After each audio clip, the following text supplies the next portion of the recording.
आज आपको एक ऐसे इंसान की कहानी सुनाना चाहती हूँ जो कि एक अच्छे पद पर होते हुए, बहुत शिखर पर होते हुए एक गरीब की सहायता करता है। और सहायता ही नहीं बल्कि उस इंसान को कामयाब भी बनाता है।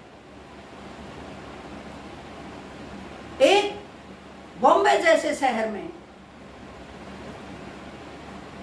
जज अपनी गाड़ी से अपने घर आ रहा था। जो ही जाम के अंदर जज की गाड़ी रुकने को मजबूर हुई तो उसने देखा कि सड़क किनारे एक बच्चा भीख मांग रहा है।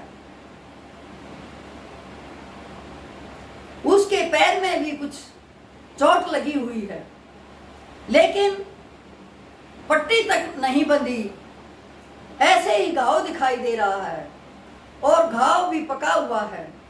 बच्चा लंगड़ा के चलता है और जज की गाड़ी के पास आता है, भीख मांगता है। जज थोड़ा शीशा नीचे करता है और कहता है, तेरे माँ बाप कहते हैं। अब बच्चा इतना मैला कुचैला है कि पता नहीं उसको नहाए भी कितने दिन हो गए, कपड़े भी फटे पड़े हैं। उसने कहा, मुझे नहीं पता माँ बाप क्या होते। अब जो ही बच्चे ने कहा कि मुझे नहीं पता माँ बाप क्या होते हैं, जज का हृदय द्रवित हो जाता है और अपने ड्राइवर को कहता है कि इस बच्चे को पीछे मेरी गाड़ी में बिठा दो और मेरे घर ले चलो। अब उस भिखारी बच्चे को जज अपने घर ले आता है और उसका नाम विनोद रख देता है। अब जज नौकर को कहता है कि इस बच्चे को नहाओ धुआओ, अच्छे कपड़े ला के दो और आज से ये मेरे बंगले पर ही रहेगा और इसे स्कूल भेज दो। यदि कोई पिता का नाम पूछता है तो मेरा नाम दे देना।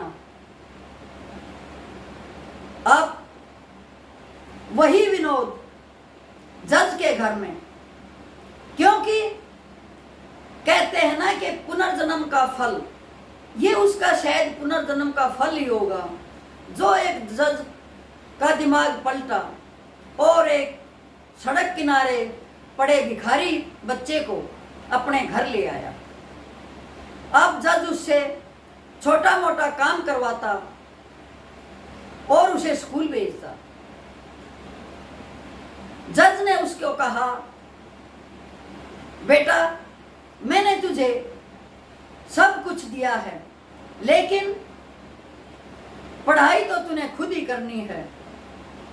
यदि तू एक अच्छा इंसान बनता है, अच्छा ऑफिसर बनता है, तो मुझे भी खुशी होगी कि एक सड़क किनारे से उठाए हुए बच्चे को मैंने एक अच्छा इंसान बनाया, जो कि गरीब बच्चों के बारे में, गरीब इंसानों के बारे में सोच सके। जज ने क्या किया, उसके जो मैले कुचैले कपड़े थे उनको एक थैले में बांधकर एक खूंटी पर टंगवा दिया और जब भी बच्चा कोई ऐसी बात करता कि मैं जज का बेटा हूं, मुझे कोई कुछ नहीं कह सकता, तो जज उसी समय उसे उसका अतीत याद दिलवा देता था कि बेटे आगे बढ़ना है, अपने अतीत को याद रखो, क्योंकि अतीत कभी किसी इंसान का पीछा नहीं छोड़ता।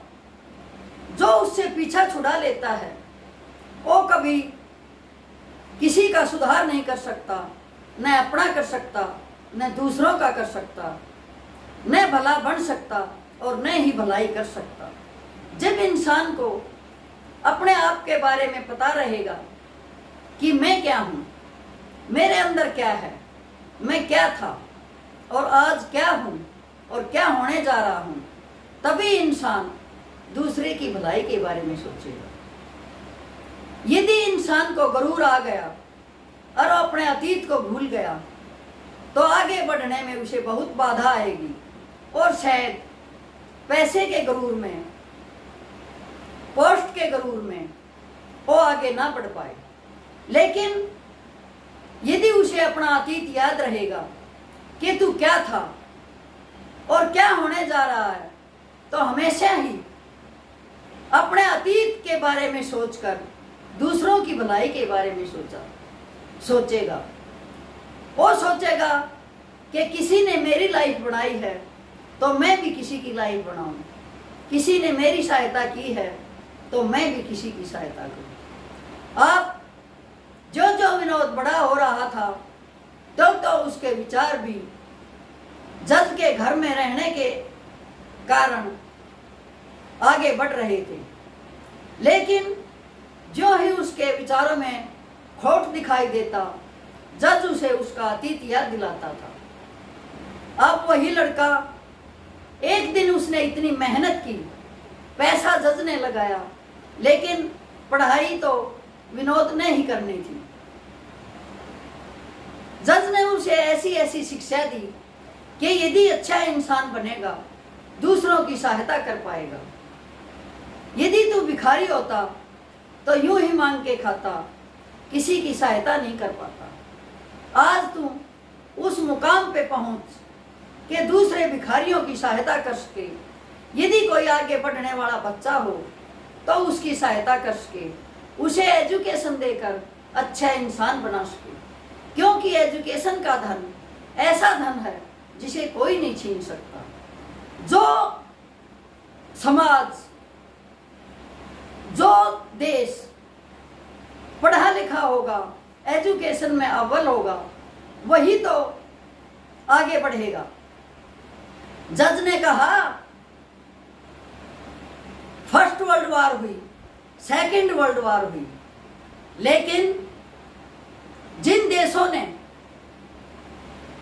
अपनी एजुकेशन को प्रभावित नहीं होने दिया, अपना सारा बजट, सारा पैसा एजुकेशन पर लगाया, उन्हीं ने दूसरे देशों पर राज किया। ग्रेट ब्रिटेन का ही उदाहरण लीजिए।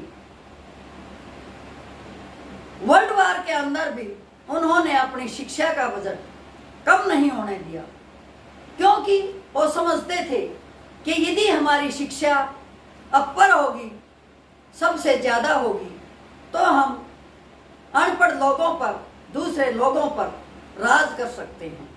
यदि शिक्षा नहीं होगी तो अशिक्षित को हमेशा ही बहकाने में आसानी होती है। उसे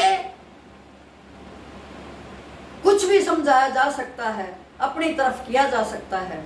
लेकिन एक एजुकेटेड आदमी, एक पढ़ा लिखा आदमी हमेशा अपने दिमाग के द्वारा काम लेगा और सोचेगा कि सामने वाला कुछ कह रहा है तो उसमें उसका क्या स्वार्थ है और कितना भला है और कितना चापलूस है। और एजुकेशन के द्वारा ही इंसान को ये शक्ति मिलती है कि वो दूसरों को समझने के लिए प्रेरणा दूसरों को भी दे सके और अपने दिमाग को भी दुरुस्त रख सके।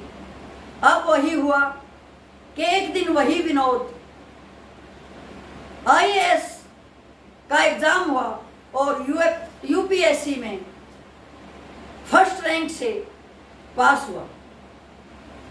अब जो ही वो यूपीएससी में पास हुआ, जज ने उसको उसके कपड़े दे दिए और कहा, बेटा जब कभी तेरे अंदर गुरूर आए, तेरे अंदर अहंकार आए, तू अपने आप को बड़ा सोचे तो इन कपड़ों को जरूर देख लेना कि एक दिन ये मैले कुचैले फटे हुए कपड़े पहनकर तू दूसरों से भीख मांग रहा था और दया की याचना कर रहा था। तो जो लोग दया की याचना करते हैं वो भी तेरे जैसे हैं।